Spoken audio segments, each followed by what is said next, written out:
evolved over millions of years and outnumber all other creatures on Earth. You cannot underestimate the force of these insects. They can attack without warning and will often sacrifice themselves to ensure the survival of their species. Don't think it's wise to stick around much longer. While the armies of some can conquer a landscape, others will literally get under your skin. It's a repulsive kind of thing when you pull this maggot out of somebody's body.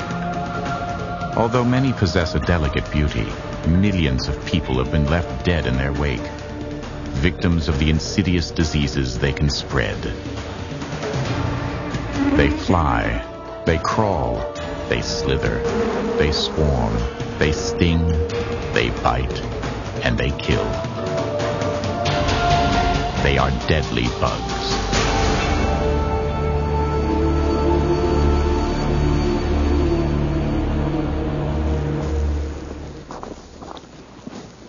In a barren stretch of the Sonoran Desert outside of Tucson, Arizona, some of the world's most dangerous creatures can be found. Relentlessly, they have advanced into our popular culture, earning the nickname killer bees.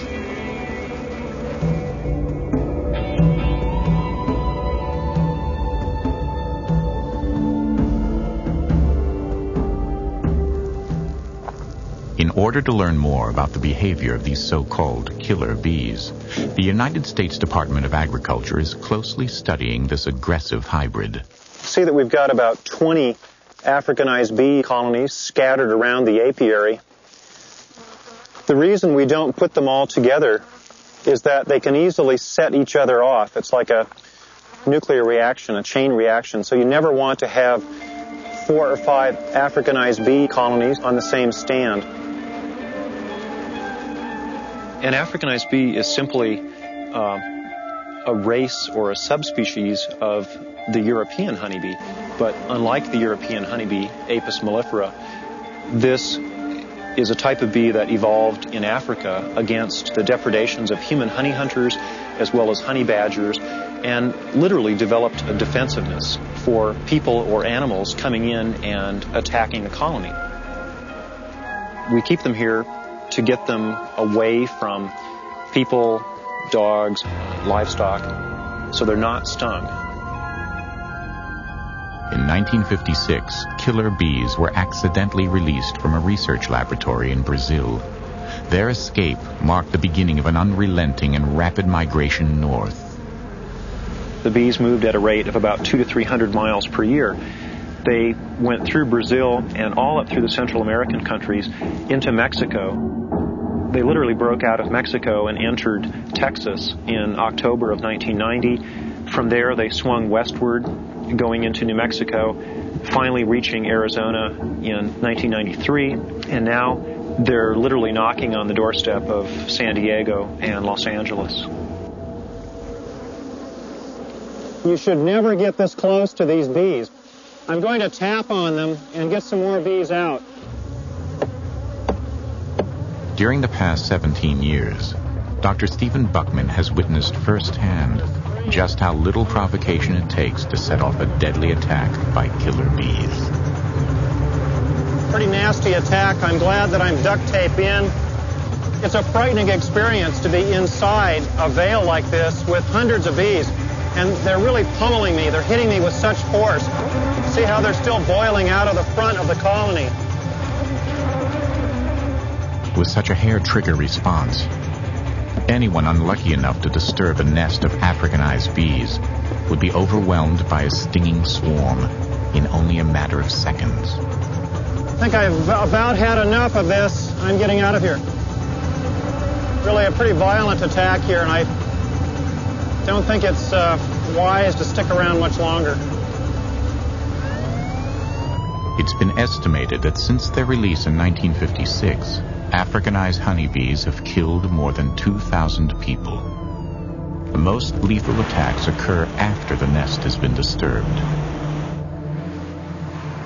Such was the case in 1993, when a beekeeper in Peoria, Arizona, responded to a request to remove a beehive from a local home. The events from that afternoon have been recreated.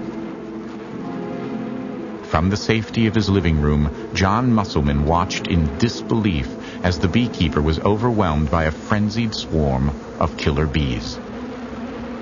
I could see his white suit, but not like the top part of it. The whole top part, his whole upper torso and his face was covered with bees.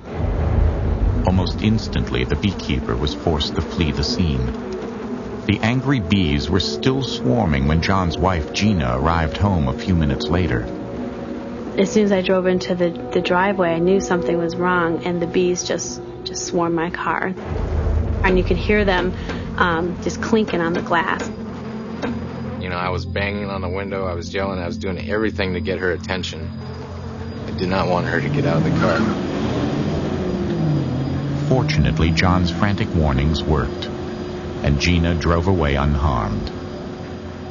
The bees followed my car. I mean, they stayed on my car until I got probably about a half mile away.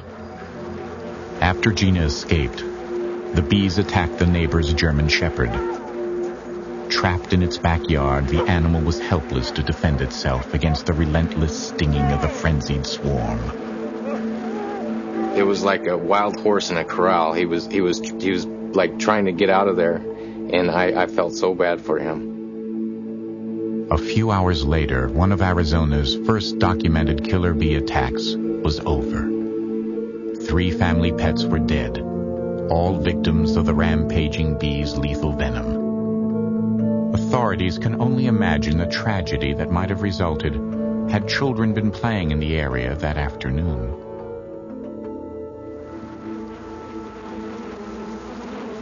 Killer bees are here to stay, and experts agree that the best defense against attack is the ability to recognize the homes of these deadly insects and avoid them. It's only at their nest, the hive, where you have tens of thousands of bees, that they're defensive. So you should be aware, especially for Africanized bees, that they like to nest low to the ground, 4 or 5 feet, or even in abandoned rodent burrows and that sort of thing in the ground. And the old wise tale about standing still and they'll leave you alone isn't true anymore with these bees. They'll attack you. You need to run and find shelter.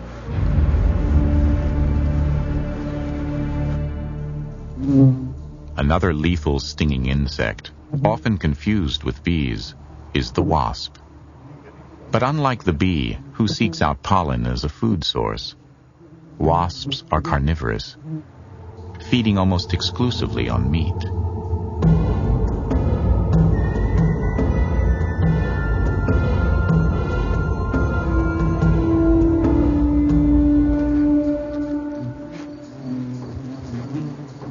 Whether it's the western yellowjacket or the bald-faced hornet, both of these insects are commonly known as wasps. They are major predators of other insects. They're strongly attracted to any sort of animal protein. So sort of the good that they do by, eating your garden pest is somewhat nullified by the bother they cause by trying to eat your barbecued chicken. For those not allergic to wasp stings, an accidental run-in with this creature may simply be a painful nuisance. But for more than 500,000 people in the United States who have an extreme sensitivity to the venom, a close encounter with the stinger of this fierce insect could prove fatal. Within 20 minutes, people that are going to have a full-blown allergic reaction will feel extremely disoriented and lightheaded. The usual cause of death is cardiac failure due to a drop in blood pressure. You have a yellowjacket nest? Right. For the past 8 years, Jim DiGiulio has been helping Corvallis, Oregon residents solve their wasp problems. In the ground. Jim's the man they call when a nest needs to be removed. During the peak of wasp season, Jim often responds to more than 50 calls a week. On this particular day, Jim's first call takes him to an underground colony of western yellowjacket wasps. In order to safely extract the wasps from their subterranean nest, Jim uses a vacuuming device of his own design. The insects will be trapped unharmed in a 2-quart container. There come a few, huh? This thing is pouring out yellow jackets. I don't know. I mean, very few are being missed. They're mostly going in, and this is just a big nest. You cannot underestimate the force of a yellowjacket nest. They range in number from 400 or 500 to 4,000 or 5,000 in a big nest. They're substantial colonies.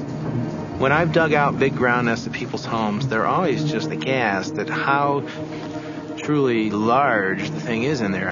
Holy cow, look at this. That's a huge number. That's maybe 1,000 right there. They will remain alive in the bottle and basically unharmed long enough for me to put them in a cooler full of dry ice. Jim does not charge for his services. He considers the insects he collects payment enough.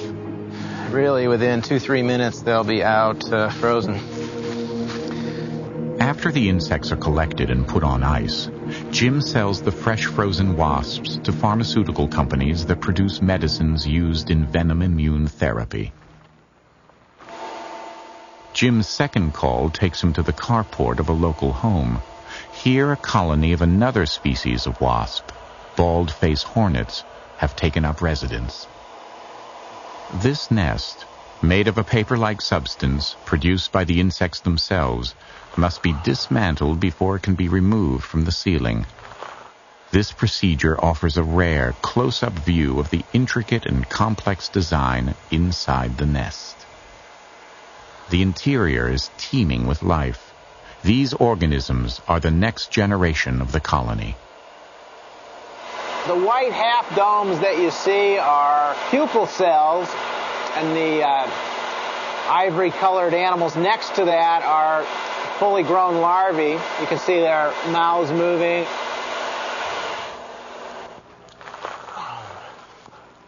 The insects Jim collected this day are frozen until they are ready to be shipped to the pharmaceutical lab. Each nest is a baggie, and then each big bag is a species. And that's how they go out. Once the frozen wasps arrive at the lab, their stingers are carefully removed. The minuscule venom sac is then separated and saved to produce venom-immune drugs. It is truly a feel-good sort of job. I mean, people are happy when I show up because they have a problem they want to get rid of. I get money from the lab to supply them with yellow jackets, so I'm happy. The lab's happy because they're satisfying a need they have, and ultimately, people are being helped by this treatment who are at risk to die from these insects.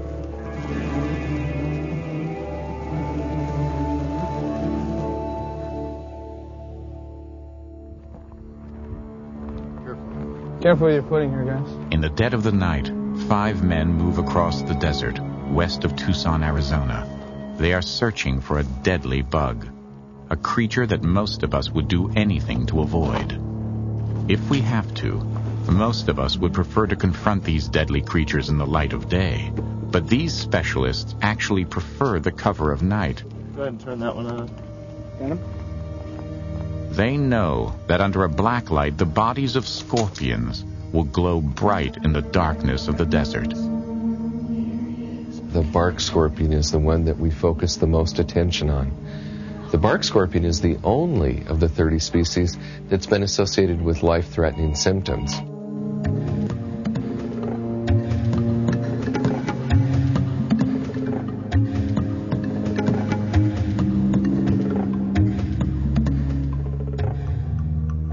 Fossilized records show that the scorpion's physical characteristics have changed little over millions of years. However, the species has managed to flourish in ever-changing environments.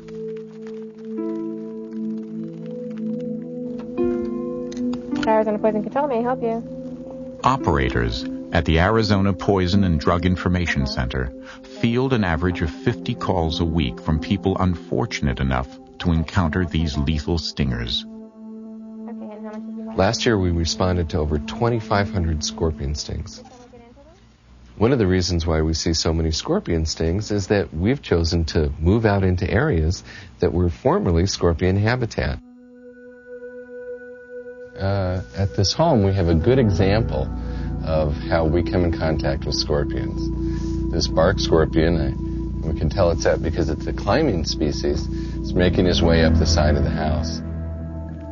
Scorpions that find their way inside our home are not necessarily happy scorpions. Generally, they won't find the food supply that they would normally find outside.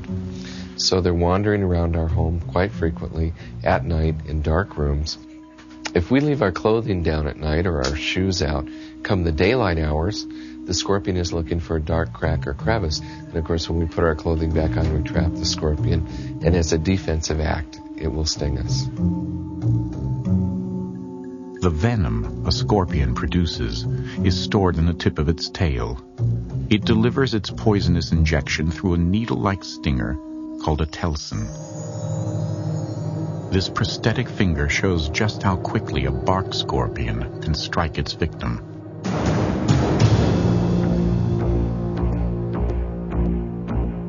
The sting of a bark scorpion has been described to us as being stuck with a hot poker, and then kind of an electrical, tingling type sensation that travels from the site of the sting, usually in a direction toward the heart. Very severe symptoms would include muscle twitching, blurred vision, any kind of shortness of breath. The human body's reaction to the venom of a bark scorpion can range from mild nausea and numbness to violent muscle spasms and respiratory failure. Children under the age of 5 are at the greatest risk. A young child gets a comparatively larger dose when we compare it to the body size of a larger adult getting the same dose. Thanks to modern medical care, there hasn't been a scorpion-related death in Arizona since 1968. This is the giant hairy scorpion. And despite his... In an effort to help future victims of scorpion stings, Jude McNally and his colleagues are studying the toxic properties of scorpion venom.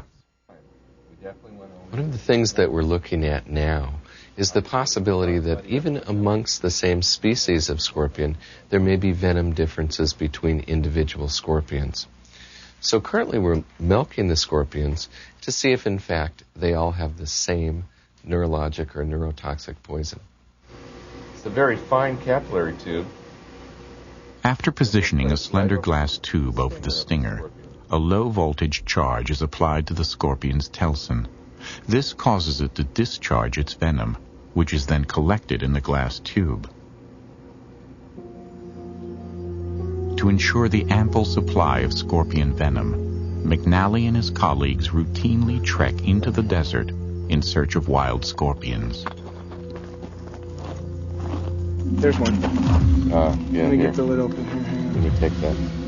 We can find scorpions all over the Sonoran Desert, throughout Arizona, literally in all habitats.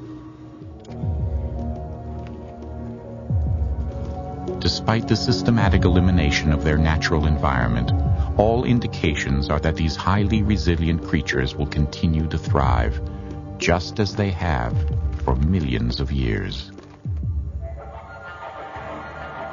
Another breed of bug that has been around since the dawn of time is ants. These common backyard pests are actually the wingless descendants of prehistoric wasps. To many of us, ants are nothing more than a harmless nuisance. But with one species in the southwest United States, that assumption could cost you your life.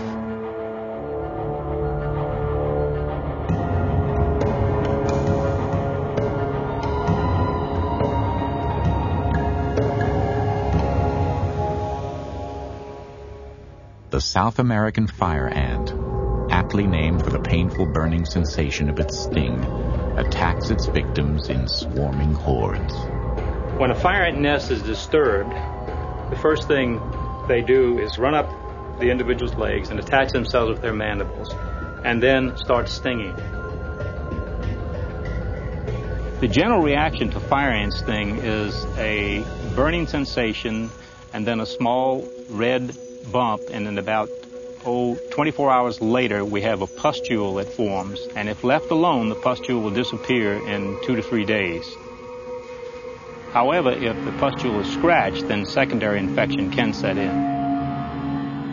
In cases where the victim is allergic to the fire ant's venom, merely a few stings can cause total respiratory failure.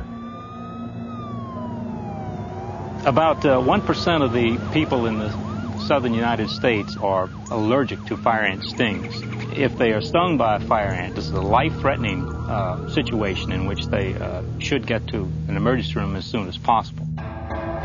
In the 1930s, these tiny terrors were unknowingly imported into the United States amid cargo shipments of agricultural products. Removed from its native habitat and with no natural enemies to control its population, this aggressive species quickly dominated its new home. Fire ants are very aggressive. They're also highly reproductive. The queens produce 2,000 eggs in 24 hours. Their colonies are much larger than the native ant species. It has pushed out or reduced the numbers of our native insects, native rodents, native spiders, and because of this, it has a detrimental impact on the ecology of these areas. In less than 60 years, this highly adaptable creature has expanded its territory, covering more than 280 million acres of the United States, and it shows no signs of slowing down. We should worry because they will be moving further west, further north, and of course they are an aggressive ant, and humans will be coming in contact with them more and more. While chemical pesticides provide some hope of slowing the fire ant invasion, there is another species of ant which etymologists agree must never be released within U.S. borders. Behind these locked doors, under strict security, is an insect with a sting so painful it has been dubbed the bullet ant.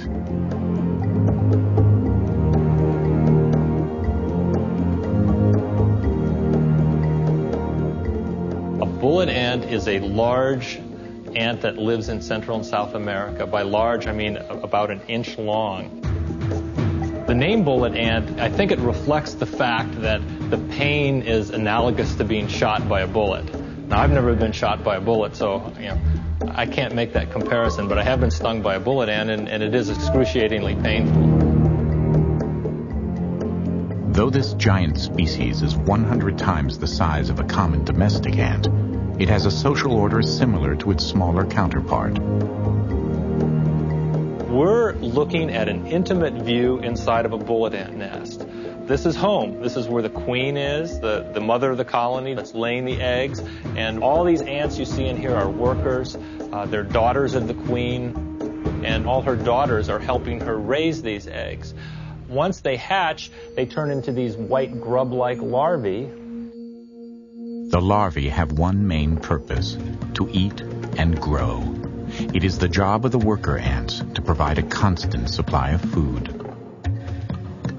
Drops of nectar are collected by the workers and carried in their mandibles to be given to the larvae.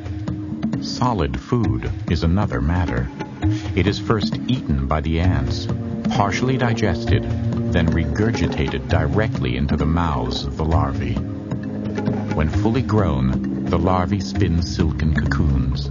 Inside the cocoon, there's metamorphosis occurs. The larva transforms to the adult stage, and when it's ready to emerge, the other ants help groom the young worker, and then after a few days, it also starts to help with colony tasks.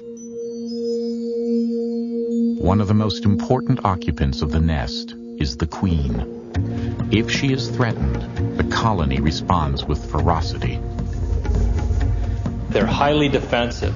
When you're talking about the nest where there could be several thousand or more bullet ants, and you disturb that nest, they're going to come swarming out in mass, making their warning noise, and grabbing and impaling and stinging anything that doesn't smell like them. Typically, a sting from a bullet ant or even a couple of bullet ants is just going to be a painful, miserable experience, but not be life-threatening. Usually there's an immediate burning sensation, perhaps like you've been impaled by a red-hot nail. If you were stung on the hand, for example, the pain would gradually extend up to the shoulder. It might get to a point where you could lose the use of your arm for a couple hours. But if you were stung many, many, many times, it could kill you. No one knows whether the bullet ant could wreak the environmental havoc already credited to its cousin, the fire ant. But biologists agree that because of its tremendous size and potent sting, this giant of the ant world is best kept behind locked doors.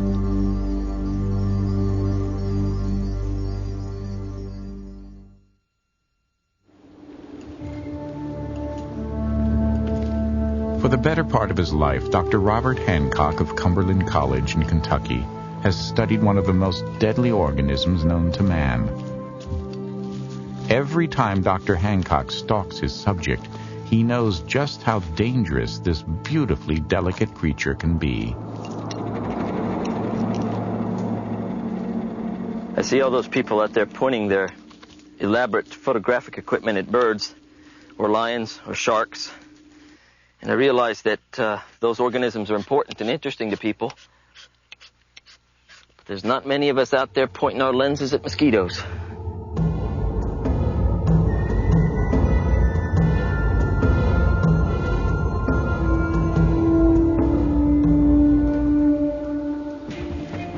The mosquito has killed more people than any other insect on Earth. By feeding on human and animal blood, this tiny creature has spread deadly viruses and diseases throughout the world. The mosquito is an insect that belongs to the order of Diptera, which means having two wings, a close cousin of the horsefly, deerfly, and common housefly. There are over 100 species of mosquitoes in North America alone. But we've got good action here, oh yeah. Although both male and female mosquitoes consume nectar as a food source, it is only the female who feeds on blood. She does this for the express purpose of bringing new life to the species. Each one of these blood meals that these females are taking, and some of them are getting quite full, is capable of providing them with enough protein, enough raw materials to manufacture anywhere from perhaps 60 to upwards of low 100s of eggs from this feeding activity. Within 3 days, the female mosquito must find a safe place to deposit her eggs. Different kinds of mosquitoes lay different kinds of eggs. Some of them lay individual eggs in moist substrate in areas that will be flooded. Others put their eggs into these elaborate rafts. In this aquatic environment, the offspring enter their second phase of development, known as the larval stage. These immature organisms eat protozoa and algae. From there they emerge as active pupa, moving constantly to avoid being eaten by hungry birds or fish. And out of this pupa, the mosquito crawls out onto the surface of the water and then within hours or sometimes even minutes takes flight. And then we have the common mosquito that all of us are so familiar with. This tiny insect has killed more human beings than all the bears, tigers, and lions throughout history. Millions have lost their lives, not directly from the mosquito itself, but from the deadly diseases it passes from one individual to another. One of the most famous diseases that mosquitoes have transmitted to man through the years has been yellow fever. It actually caused cessation of the building of the Panama Canal for many years until they figured out how to control the mosquitoes. Perhaps the most dreaded disease transmitted by mosquitoes is malaria. Once the human body is infected with this parasite, body temperatures can skyrocket as high as 108 degrees. This potentially fatal fever is often accompanied by paroxysms, violent tremors and shaking of the body. You may suffer these paroxysms for upwards of 30 hours. And if that's not enough, your body will have another day to recover, and then another cycle will start. And the people who die of this disease die of sheer exhaustion. This terrifying disease is spread when female mosquitoes feed. She extracts blood by inserting a tube-like structure into the skin. As the mosquito drills down, she injects the wound with her saliva. This substance both dilates the blood vessels and serves as an anticoagulant to help the blood flow more freely. But like dirty needles which can spread infection, it is the mosquito's feeding tube which is responsible for passing the disease.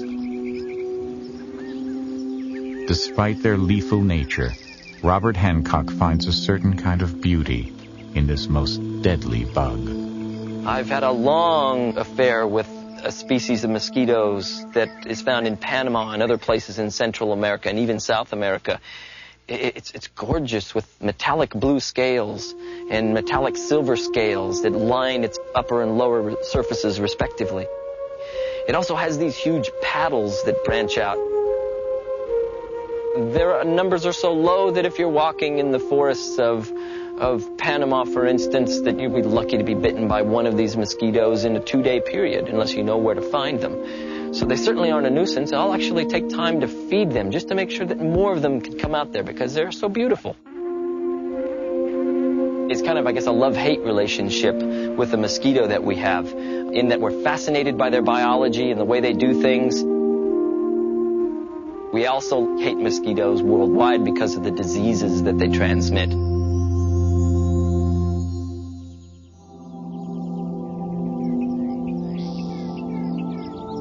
There is another bloodsucker that is responsible for spreading diseases, such as Rocky Mountain spotted fever. It is an 8-legged ectoparasite that feeds exclusively on animal and human blood.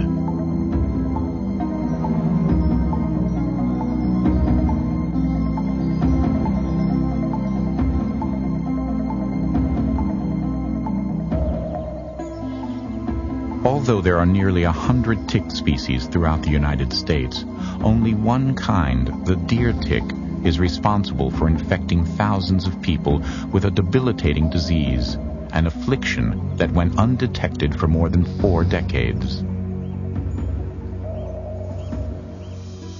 It all began in 1959 in the picturesque village of Lyme, Connecticut. Artist Polly Murray and members of her family began suffering from a mysterious illness. I started having strange symptoms when we moved to Connecticut.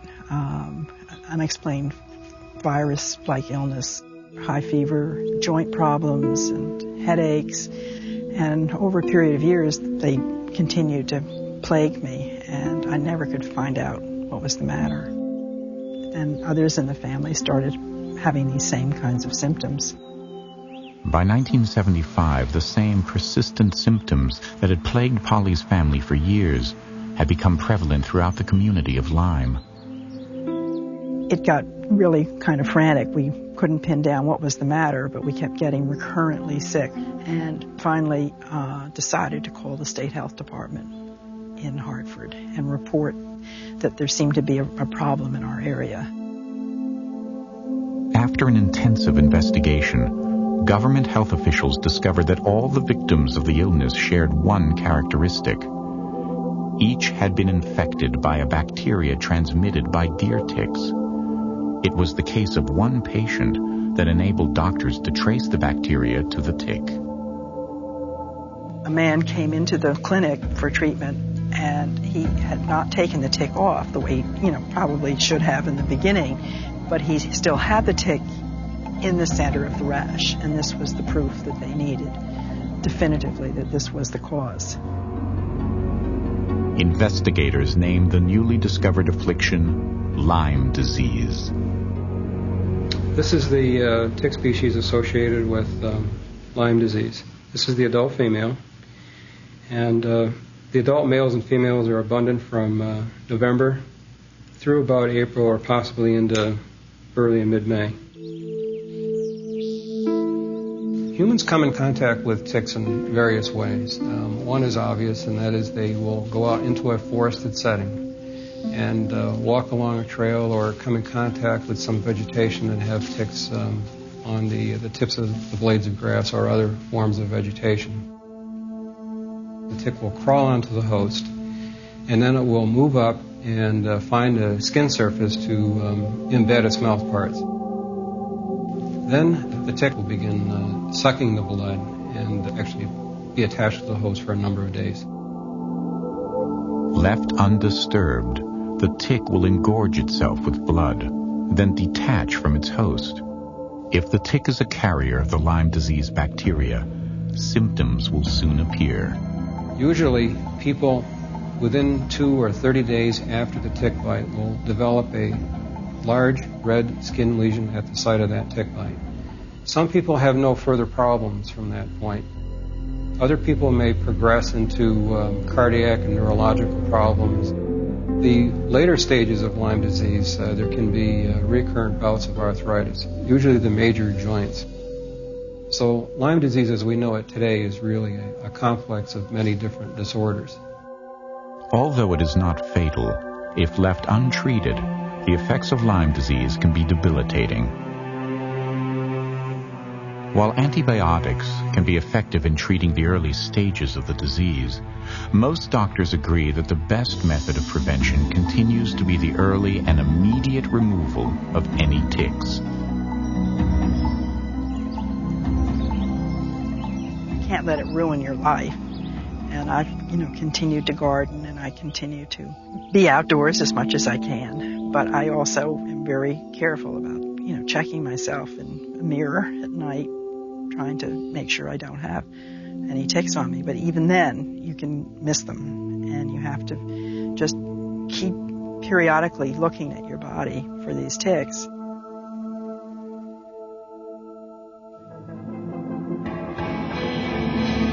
Two of perhaps the most insidious and feared bugs in the world share one thing in common. They feed on humans, but each in a very different way. Dr. Paul Katz, head of the entomology department at Washington State University, has spent the better part of his career studying these strange creatures. One insect Katz finds particularly interesting has reproductive rituals that are among the most bizarre of the insect world.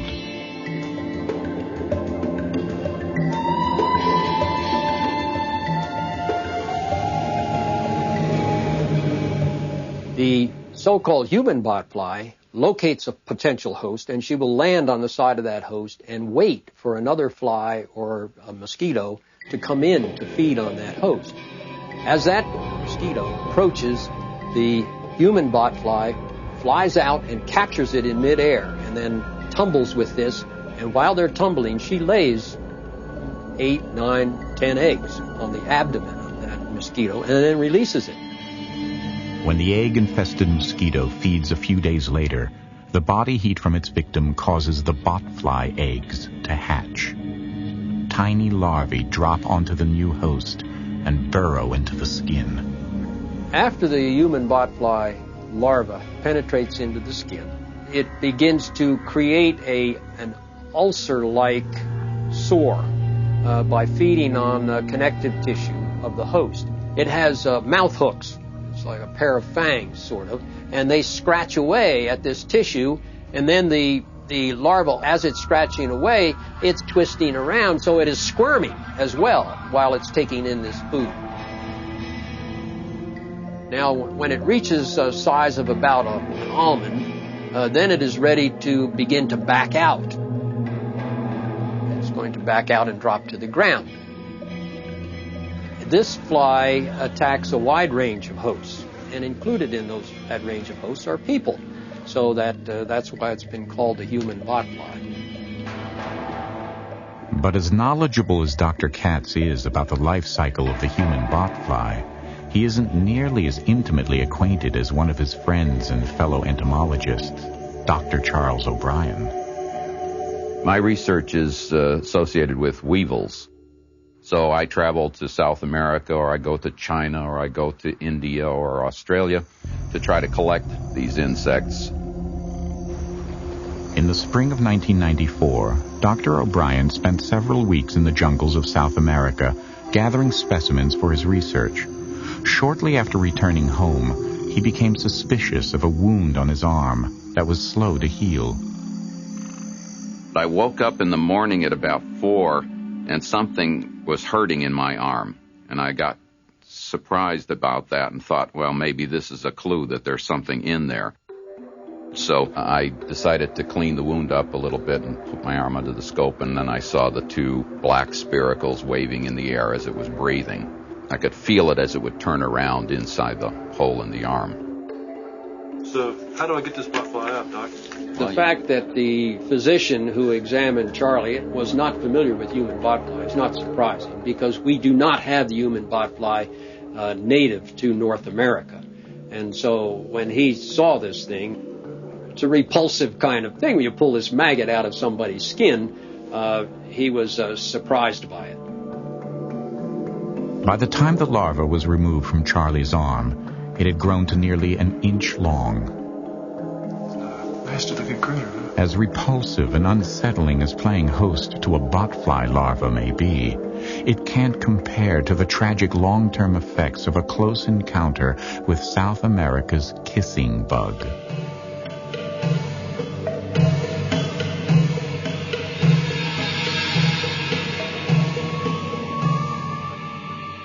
Nocturnal by nature, this bug sucks blood from its victims while they sleep. The kissing bug feed on a wide range of different kinds of hosts, particularly on people.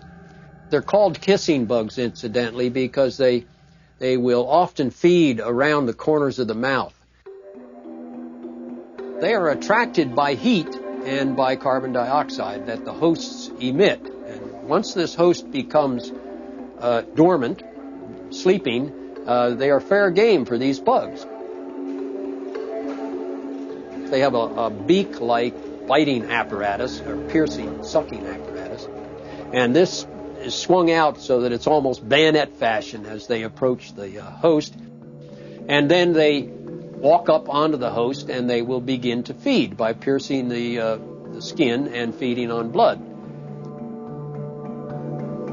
These bugs are the carriers of a disease agent that is known as American trypanosomiasis, or commonly called Chagas disease. Chagas disease is one of the three major diseases of Central and South America, and it is because of these bugs. It is not the kissing bug's bite that is deadly, but rather a microscopic parasite that is sometimes found in the fecal matter.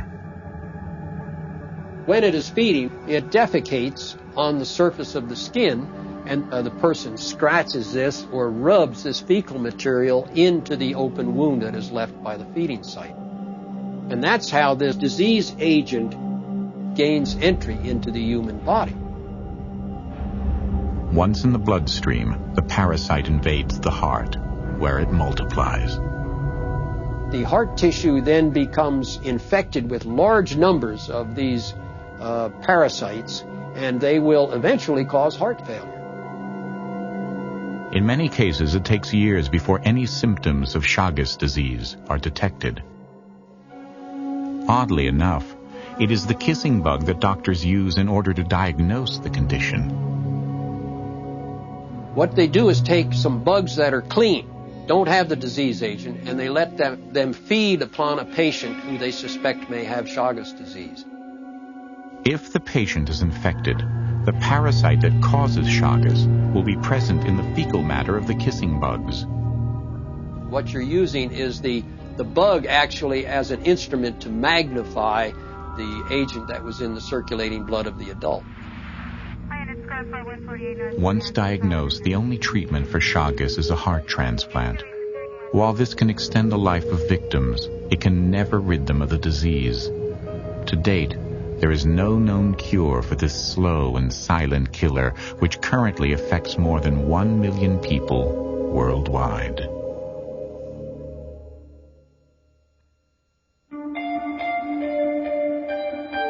Perhaps the most feared bugs in the world are spiders. Hailing from the arachnid family, these 8-legged creatures creep, crawl, and make people cringe. And while most are harmless, there are a few deadly exceptions, most notably the black widow.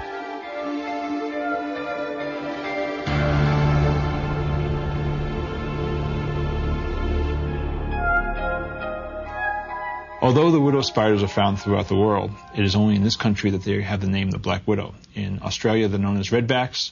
In South Africa, they are known as shoe button spiders.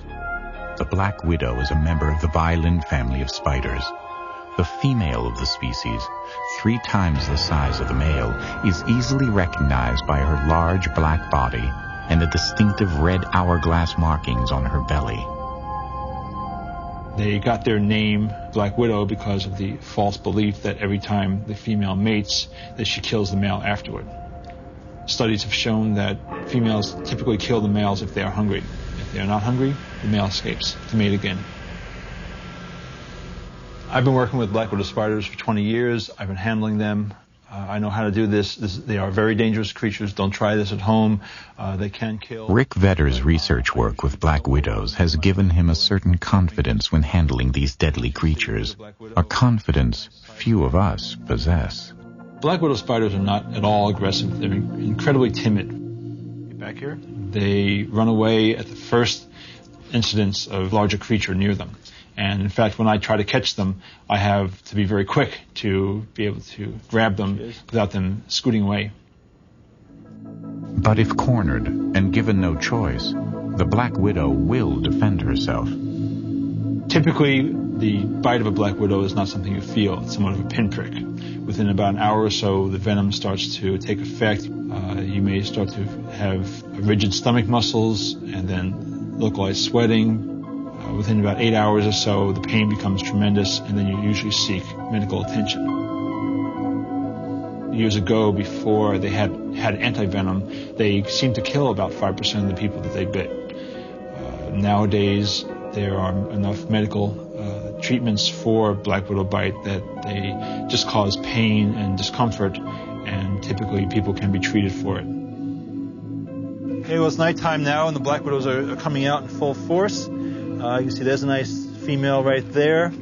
Although found throughout the world, in the U.S., black widows are most common in the south and western regions.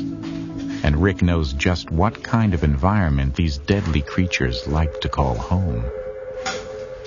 Black widows are found most often in remote areas, rocky outcroppings, under trash, in old buildings. Here's a black widow web. You might be able to hear how much noise it makes when you rip it. The silken threads of the black widow web are so strong that they were used for crosshairs and rifle sights during World War II. Not many spiders make a web that strong. Here's a nice big black widow, real good specimen, nice hourglass right there. Black widow spiders like to build their web close to the ground so they can pick up things like crickets and other crawling creatures. See if we can get her going the other way. Oh, there she goes. Black widows do serve a function in this world. Just like any spider, they are predators, and they do pick off insect prey, so they are serving a decent function.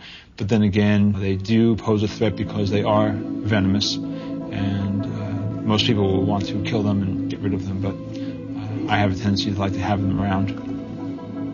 That's it. Though he has a fondness for his beloved black widow, there is one spider that even Rick fears. In the United States, we have black widow spiders, recluse spiders, and we also have in the Pacific Northwest the hobo spider. But none of these are nearly as deadly or dangerous as the Sydney funnel web. Native to Australia's eastern coast, the Sydney funnel web spider is ounce for ounce the world's deadliest bug.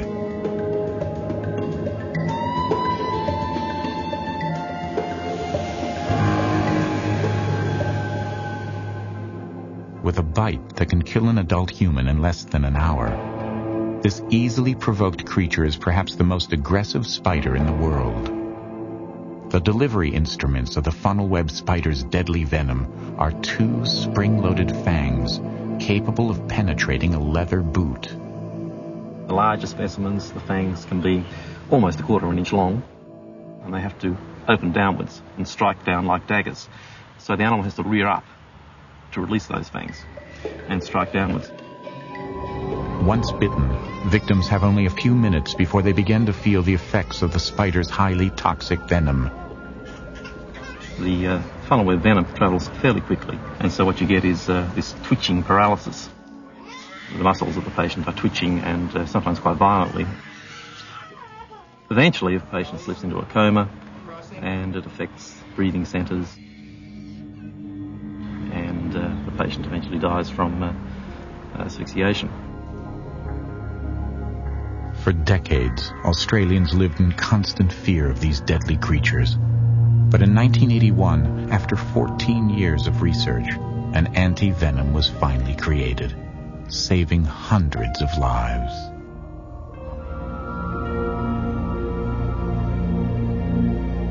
From the lethal bite of the funnel web spider to the deadly stings of killer bees, all of these bugs pose a genuine threat to mankind.